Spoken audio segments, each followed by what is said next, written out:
नमस्कार मित्रों,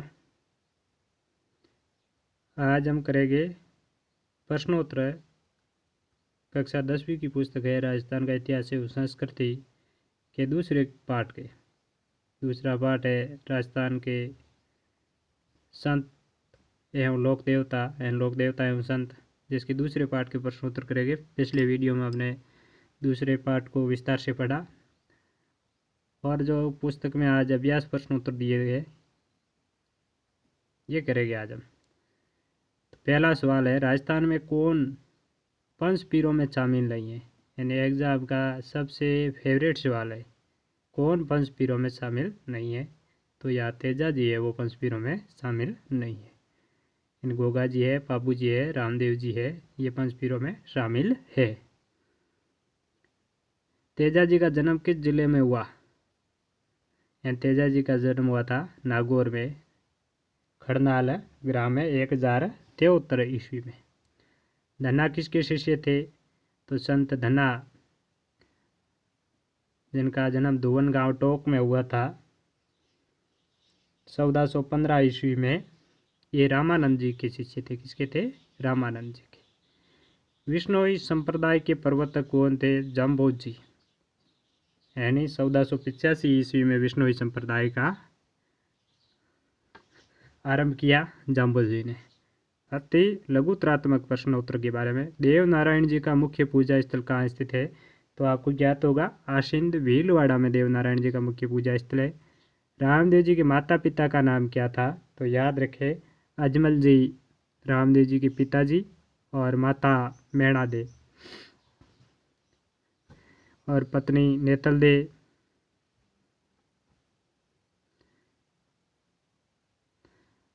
और नीला घोड़ा था इनका, घोड़े का नाम नीला रंग था। और घोड़े का नाम पूछा जाए तो रामदेव जी के घोड़े का नाम रेवंत था। अगला सवाल है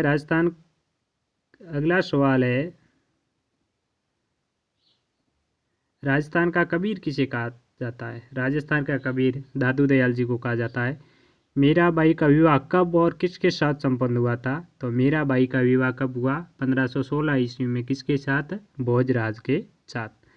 रामचनई संप्रदाय के प्रवर्तक कौन थे? तो रामचनई संप्रदाय के प्रवर्तक रामचरण जी थे। माओ जी का मुख्य मंदिर कहाँ है? तो साबला डूंगरपुर में माओ जी का मुख्य मंदिर है।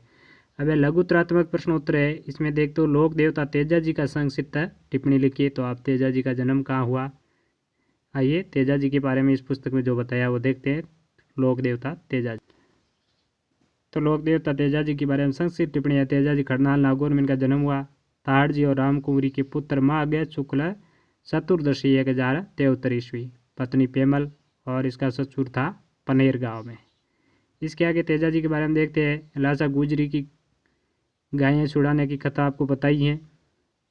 सर्पदंश के कारण किशनगढ़ में भाद्रपद शुक्ल सुरसुरा किशनगढ़ में शुक्ल दशमी भाद्रपद शुक्ल दशमी को मृत्यु, और जिसे तेजा दशमी कहते हैं। और पर्वतसर में तेजा जी का मेला भरता है और सर्पदंश पर तेजा जी की नाम की तांत या डोरी बांधी जाती है। लोक देवता सांपों के लोक देवता, गोरक्षक देवता, ये तेजा जी के बारे में संक्षिप्त जानकारी हो जाएगी। अगला संत है, संत हरिदास के प्रमुख विचारों को उल्लेख कीजिए। तो संत हरिदास जी के बारे में आपको लिखना है कि उनके प्रमुख विचार क्या थे। तो ये देखते हैं पुस्तक में क्या है।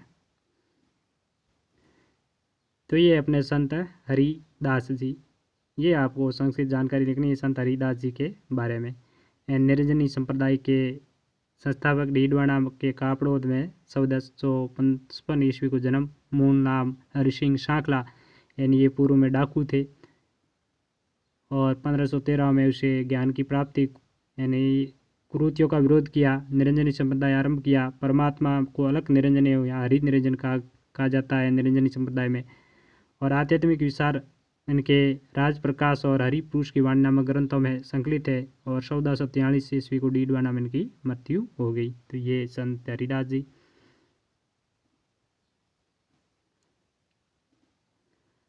अगला है अपने सवाल तीसरा है, कृष्ण भक्त मीरा के जीवन की प्रमुख पहलुओं पर प्रकाश डालिए। कृष्ण भक्त मीरा के जीवन के प्रमुख पहलू क्या थे? तो बचपन में ही वो कृष्ण भक्ति में रम गई थी। जब उसकी दादी ने उसका दुल्हे के बारे में पूछने पर उसे गिरधर गोपाल बताए। यानी 1498 ईस्वी में उनका जन्म हुआ। भोजराज से इनका विवाह हुआ और विक्रमादित्य ने उसे मारने की कई कोशिशें की और मीरा तभी गिरधर गोपाल में लगन लग गई थी जब से वो बचपन में छोटी थी। यानी एक बारात को देखती है, वृत्तांत आपने पढ़ा पाठ में। 1547 में अपने गिरधर गोपाल में विलीन हो गई थी मीरा। कहाँ पर? तो रणछोड़ मंदिर, डाकोर, गुजरात में, द्वारिका में। और इनकी भक्ति की प्रमुख विशेषता थी कि उन्होंने ज्ञान से अधिक भावना व श्रद्धा को महत्व दिया। मीरा की भक्ति कांता भाव की भक्ति रही थी। तो ये मीराबाई के बारे में जानकारी हो गई। फिर संत रानाबाई को दूसरी मीरा क्यों कहा जाता है? संत रानाबाई को राजस्थान की दूसरी मीरा इसलिए कहा जाता है क्योंकि वो भी मीरा की तरह कृष्ण भक्त थी, यानी कृष्ण भक्ति के कारण। राजस्थान के पंच पीरों पर एक विस्तृत लेख लिखिए। राजस्थान के पांचों पीरों के बारे में आपको जानकारी देखनी है कि उन्होंने क्या कार्य किए, जिसकी वजह से उनके 5 पीरों में इनकी गिनती होती है। यानी 5 पीर हैं जिनकी हिंदू और मुस्लिम दोनों समुदायों में समान मान्यता है। यानी 5 पीरों के बारे में क्या जाता? पाबू, हरबू, रामदेव, मंगलिया, मेया, पांचों पीर पधारिया, गोगा जी जया। यानी पाबू जी, हरबू जी, रामदेव जी, मेहा जी, गोगा जी, यानी इनके बारे में आपको विस्तार से लिखना है। इनका जन्म क्या हुआ, इन्होंने क्या कार्य किए। इसके बाद है राजस्थान के 2 प्रमुख महिला संतों का चरित्र चित्रण कीजिए। यानी रानाबाई और मीराबाई, दोनों के बारे में आपको जानकारी लिखनी है जो पुस्तक में आई है।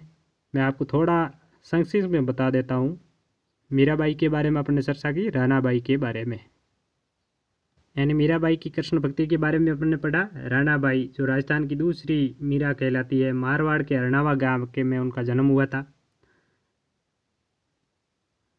1504 को और तिथि थी वैशाख शुक्ल तृतीया के जाट परिवार में इनका जन्म होता है। पिता का नाम राम गोपाल था इनके और माता का नाम गंगाबाई। और इनके गुरु थे पालड़ी के संत चतुरदास।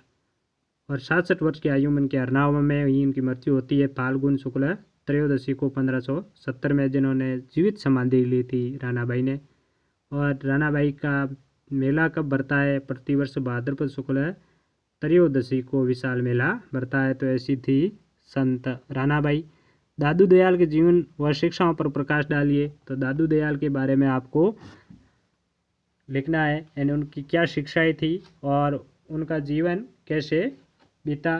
तो मैं आपको संक्षिप्त में दादू दयाल के बारे में भी बता देता हूँ। राजस्थान के कबीर कहलाते हैं दादू दयाल जी। यानी 1575 ईस्वी तक दादू दयाल जी के कितने थे? 25 शिष्यों के साथ वो आमेर आए थे, जहाँ 14 वर्ष तक उन्होंने निवास किया।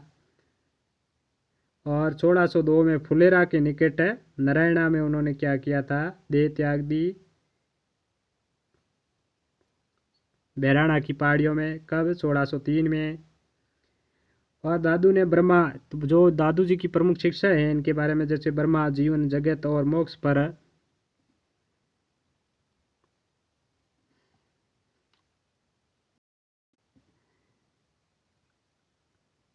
पर भी दादू ने अपने विचार व्यक्त किए थे। राजस्थान के कबीर कहलाते हैं। और दादू की भाषा कैसी थी? सदुकड़ी, यानी कबीर की तरह वो भी सरल भाषाओं में अपने उपदेश देते थे, स्थानीय भाषाओं में, जिससे लोगों को आसानी से समझ में आते थे। इसीलिए जो है राजस्थान का कबीर कहा जाता है।